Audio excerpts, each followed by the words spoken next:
नमस्कार, सुबह के 7 बजने वाले हैं। अनुपम मिश्रा मैं हूं और लॉकडाउन 4 आज से शुरू हो गया है। हम आपको इससे जुड़ी एक एक खबर दिखाएंगे, लेकिन उससे पहले कुछ दूसरी खबरों पर आइए नजर डालते हैं। लॉकडाउन में ज्यादातर सड़कों और गलियों में सन्नाटा पसरा हुआ है। ऐसे में आप सुनसान इलाकों से गुजरने से परहेज करिए, क्योंकि कई लोग इसका फायदा उठाते हुए आपके साथ लूटपाट अंजाम दे सकते हैं।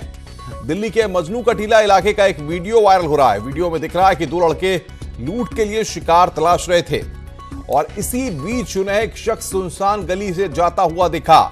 इसके बाद दोनों आरोपियों ने कुछ देर तक उनका पीछा किया और फिर अचानक पीछे से उसे पकड़ लिया। फिर उसके दूसरे साथी ने शख्स की जेब से मोबाइल और पैसे निकाले और फरार हो गए। लूट के बाद वो शख्स अचेत हालत में गिर पड़ा। ये वारदात 28 अप्रैल की है। आप भी इस वीडियो से यही सबक लीजिए कि पहले तो ज्यादा सन्नाटा वाली जगह पर नहीं जाएं और अगर ऐसी जगह पर जाना भी पड़े तो आप अलर्ट रहिए। ये सीसीटीवी में कैद हुई है वारदात, देख सकते हैं आप। मजनू का टीला इलाके की यह घटना है जहां पर 28 अप्रैल को यह वारदात हुई।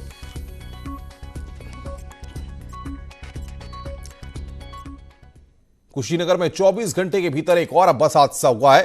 प्रवासी कामगारों को लेकर बिहार जा रही बस हादसे का शिकार हो गई। इस हादसे में 12 लोग गंभीर रूप से घायल हो गए, जिनमें से 7 की हालत नाजुक बनी हुई है।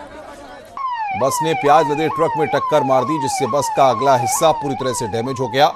स्थानीय लोगों और पुलिस ने घायलों को नजदीकी सीएचसी में भर्ती कराया है। कुछ घायलों की हालत नाजुक देखते हुए उन्हें गोरखपुर मेडिकल कॉलेज भेजा गया है। प्रवासी कामगारों को लेकर प्राइवेट बस नोएडा से बिहार के भागलपुर जा रही थी। इससे पहले सुबह भी एक बस दुर्घटनाग्रस्त हुई थी, जिसमें 7 मजदूर घायल हुए थे। इस तरह एक दिन में कुल 19 प्रवासी श्रमिक बस हादसे में घायल हुए।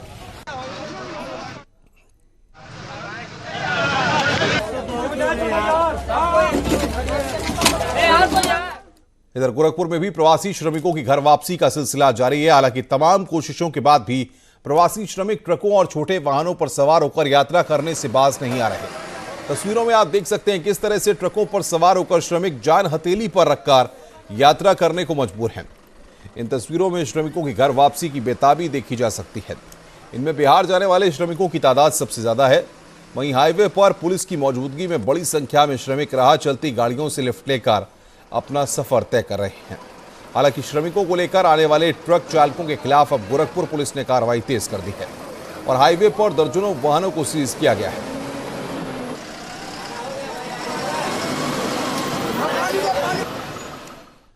लॉकडाउन के दौरान मेरठ में मजदूरों की बेबसी की ऐसी तस्वीरें कैमरे में कैद हुई हैं कि पत्थर दिल इंसान भी रो पड़े।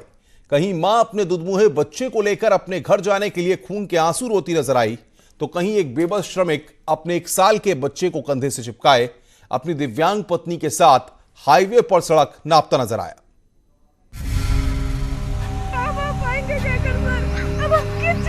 हमें अपना छत्तीसगढ़ ले जाए, बस इतना ही हमको ये है। हाईवे का ये सन्नाटा मानो किसी को बुला रहा हो।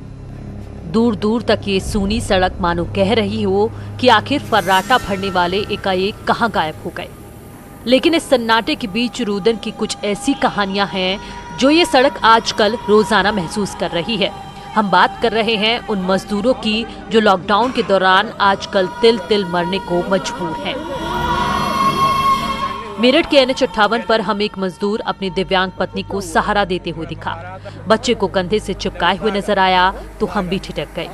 न्यूज़ 18 की टीम जब इस मजदूर के पास पहुंची तो मानो रेत में फूल उगाए हों।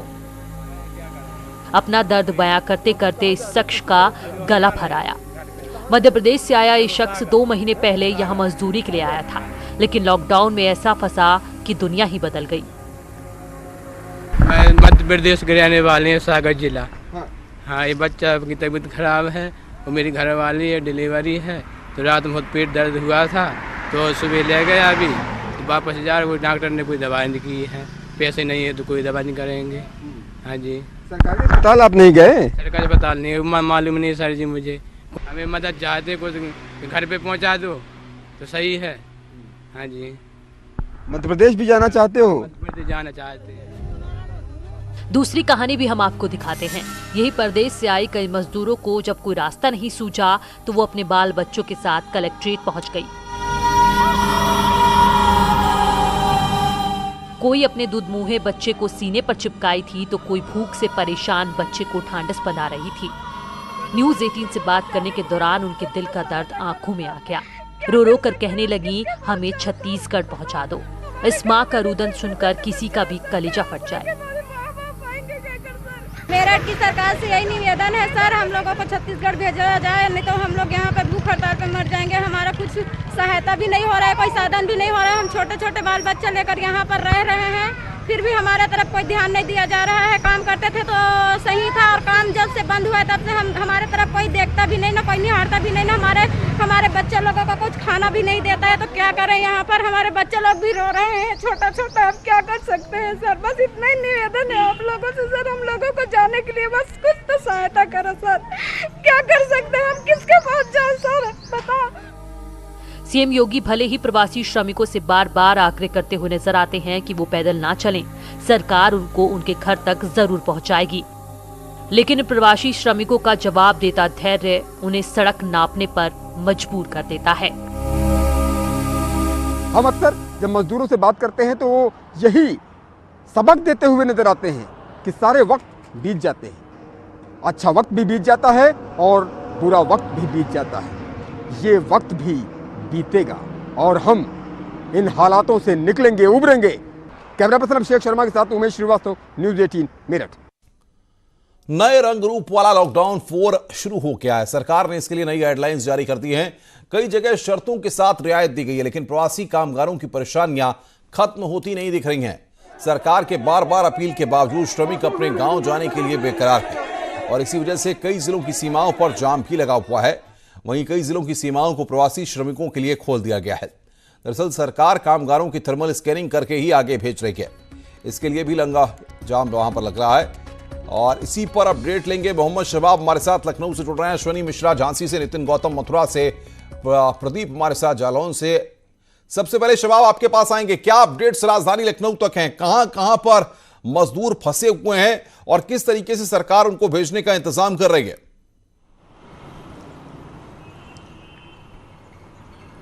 और देखिए अनुपम, आज से लॉकडाउन 4 की शुरुआत है और लॉकडाउन 4 लॉकडाउन 3 की ही तर्ज पर आप ये समझ लीजिए कि लगभग वैसा ही है। 2-3 चीज़ों की रियायत ज़रूर दी गई है, लेकिन जो बातें पहले से लागू थी वो अभी भी लागू हैं, ज़्यादातर चीज़ें बंद हैं। दूसरी बात जो श्रमिकों के फंसे होने की है, चूँकि ज़िलों की सीमाओं को सील करने के आदेश दे दिए गए थे। सरकार की तरफ से कहा यह गया था कि किसी भी मजदूर को पैदल सड़क पर ना चलने दिया जाए, उसके लिए बसों की व्यवस्था की जाए, उनके लिए क्वारंटीन सेंटरों को बनाया जाए, उनके लिए भोजन की व्यवस्था की जाए। लिहाजा राजधानी लखनऊ की अधिकतर सीमाओं को सील किया गया है। मजदूरों को उचित व्यवस्था सरकार की तरफ से दिलाने की हर संभव मदद जो है वो की जा रही है। जैसा कि सरकार की तरफ से आदेश थे और औरैया की घटना के बाद सरकार ने बहुत ज़्यादा सबक सीखा है। लिहाजा इस तरीके की चीजों पर बहुत सख्ती के साथ इन तमाम बिल्कुल शबाब, मैं आऊंगा आपके पास। अश्वनी मिश्रा हमारे साथ झांसी से हैं। अश्वनी, अगर झांसी की बात करें तो किस तरीके से वहां पर लॉकडाउन 4 में छूट दी जाएगी आज, और साथ ही साथ अगर श्रमिकों के मसले की बात की जाए तो उनको लेकर क्या रणनीति प्रशासनिक अमले ने बनाई है? देखिए, लॉकडाउन 4 की शुरुआत आज से हो रही है। ऐसे में कोई विशेष छूट का कोई जो जिलाधिकारी का जो ऐलान है वो अब तक सामने नहीं आया है। सामान्य तौर से जो लॉकडाउन 1, 2 और 3 में चला है वही फिलहाल लॉकडाउन 4 में भी चलने की पूरी संभावना जताई गई है। वहीं हम बात करते हैं प्रवासी श्रमिकों की, तो सबसे बड़ी बात ये सामने आ रही है कि लगातार लॉकडाउन 1, 2 और 3 और आज 4 है, शुरुआत हो चुकी है। ऐसे में जो श्रमिक है यहाँ से लगातार निकल रहे हैं। अब ताजुब ये सबको सामने आ रहा है कि आखिर ये इतनी बड़ी तादाद श्रमिक आ कैसे रहे। इनकी सुरक्षा व्यवस्था को लेकर के, इनको यहाँ से इनके गंतव्य को पहुँचाने लेकर के इंतजाम है वो फिलहाल नाकाफी इसलिए साबित हो रहे हैं क्योंकि इंतजाम बहुत सीमित थे, लेकिन जनसंख्या काफी असीमित आ गई है। फिलहाल ये वो चौराहा है जहाँ से कानपुर के लिए, लखनऊ के लिए जो प्रवासी श्रमिकों को भेजा जाता है। तो फिलहाल मौके पे आप देख सकते हैं कि हमारे साथ कई श्रमिक ऐसे हैं जो पूरी रात यहाँ बैठे रहे हैं। इनको सुबह से इनको बस का इंतजार है। ऐसे में अब इनको बस के माध्यम से पैरामेडिकल कॉलेज भेजा जाएगा, जहाँ रात को ट्रेनें जाती हैं 2, वहाँ इनको बैठा जाएगा। कहीं ना कहीं जो श्रमिकों की जो समस्याएं हैं फिलहाल वो कम होती नजर नहीं आ रही है। हाईवे हो, आप कहीं भी निकल जाए झांसी तरफ वो तो श्रमिक आपको नजर ही आ जाएंगे। तो फिलहाल समस्या जस की तस बनी हुई है। हालांकि जिला प्रशासन जरूर पूरी कोशिश जरूर कर रहा है कि श्रमिकों को सुरक्षित और सकुशल उनके गंतव्य तक पहुंचाया जाए, लेकिन भीड़ इतनी ज्यादा आ रही है कि जो बसें हैं वो कम पड़ जा रही हैं। हालांकि कल और बसें मिली हैं रोडवेज की। बिल्कुल बिल्कुल अश्विनी बने रहिए आप उनके हमारे साथ। नितिन गौतम हमारे साथ मथुरा से है। नितिन, अगर मथुरा की बात करें तो वहां पर क्या तस्वीर है आज लॉकडाउन 4 की शुरुआत पे, किस तरीके से वहां पर छूट दी गई है और साथ की साथ श्रमिक क्या अभी भी बड़ी संख्या में वहां पर अटे हुए हैं? देखिए अनुपम, अगर हम बात करें लॉकडाउन 4 की तो आज से देश में लॉकडाउन 4 की शुरुआत हो चुकी है, लेकिन लॉकडाउन 4 की अगर हम बात करें तो कान्हा की नगरी में इसका कोई विशेष प्रभाव नहीं पड़ा है, क्योंकि कान्हा की नगरी में मंदिरों से जुड़ा हुआ मामला है, होटलों से जुड़ा हुआ मामला है, तो लिहाजा लॉकडाउन 4 में दोनों चीजें बंद है, मंदिर भी बंद है, होटल भी बंद है। तो जो कहा जा सकता है कि मथुरा शहर की जो रौनक है वो उस पर पूरी तरीके से विराम रहेगा। साथ ही अगर हम बात करें तो जिलाधिकारी के द्वारा स्थानीय स्तर पर जो छोटे छोटे कारखाने हैं उनकी शुरुआत खुलने की शुरुआत हो सकती है, उनके माध्यम से जो है कुछ रौनक शहर में जरूर दिखाई दे सकती है। लेकिन अगर हम बात करें तो लॉकडाउन 4 कान्हा की नगरी के लिए बहुत ज्यादा प्रभावी नहीं होगा, बहुत ज्यादा असरदार नहीं होगा, क्योंकि यहाँ पर न श्रद्धालु आ पाएंगे और न मंदिरों में भगवान के जो श्रद्धालु दर्शन के लिए आते थे वो आ पाएंगे, और न ही कोई होटलों में कारोबार हो पाएगा, न कोई कारोबारी यहाँ पर आकर ठहर पाएगा, जिसके चलते लॉकडाउन 4 का कोई व्यापक असर कान्हा की नगरी पर फिलहाल दिखाई नहीं दे रहा है। जी बिल्कुल नितिन, बने रहिए आप हमारे साथ। मोहम्मद शबाब हमारे साथ जुड़े हुए हैं लखनऊ से। शबाब, अगर बात करें आज की लॉकडाउन 4 की तो क्या सरकार ने निर्देश दिए हैं पूरे प्रदेश के अधिकारियों को, किन किन जिलों में छूट दी जाएगी, किस तरह से लॉकडाउन 4 का प्रारूप रहेगा, क्या निर्देश प्रशासनिक अमले को दिए गए हैं?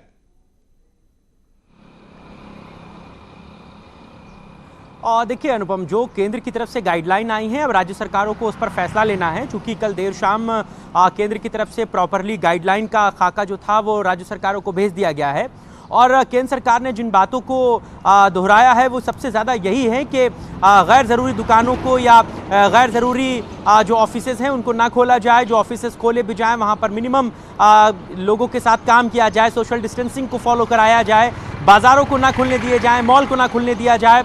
हालांकि दो एक चीज़ें हैं, जैसे बिना दर्शकों के स्टेडियम को खोला जा सकता है, लेकिन अभी इस पर भी कशमकश है कि स्टेडियम को किस लिए खोला जाएगा, क्योंकि अभी आईपीएल के मैच जो होने हैं वो उत्तर प्रदेश के किसी स्टेडियम में नहीं होने, जहां पर होने हैं वहां पर क्या उन मैचों को रखा जाएगा या फिर किस तरह की गाइडलाइन है। जो अंदर खाने से खबरें हैं वो ये है कि जो खिलाड़ी अपने अपने शहरों में हैं उनको हो सकता है कि वो एक्सरसाइज करने के लिए जो वो स्टेडियम है वो दिए जाएं, तो क्या आम लोगों को भी जाने दिया जाएगा, अभी इस पर भी कशमकश है। इसी तरीके से जो दूसरी चीजें हैं उसको प्रॉपर्ली आज जब साफ कर सकती है। शबाब, कब तक स्थितियां साफ हो सकती हैं? सरकार कब तक कोई निर्देश जारी कर सकती है इस संदर्भ में? देखिए, अभी जो सुबह 10:30-11 बजे जो टीम 11 के साथ मुख्यमंत्री की मीटिंग होती है, रोजाना उस मीटिंग के बाद जो है वो प्रॉपरली गाइडलाइन राज्य सरकार की तरफ से जारी की जाएगी कि किन किन चीज़ को लेकर के जो है वो छूट मिलेगी और किन किन चीज़ को प्रभावी रखा जाएगा। लेकिन मुमकिन उम्मीद यही है कि जो लॉकडाउन चला आ रहा था उसी लॉकडाउन की तर्ज पर लॉकडाउन 4 को भी चलाया जाएगा। सबसे ज्यादा प्राथमिकता सरकार की उन मजदूरों की है जो सड़कों पर हैं, उनको बिल्कुल शबाब, आपका सरकार की नितिन आपका बहुत बहुत शुक्रिया हमारे साथ जुड़ने के लिए और तमाम अपडेट्स देने के लिए। अश्विनी, आपका भी बहुत बहुत शुक्रिया हमारे साथ जुड़ने के लिए और जानकारी देने के लिए। रुक रहे हैं यहां पर एक ब्रेक के लिए, ब्रेक के बाद जल्द हाजिर होते हैं।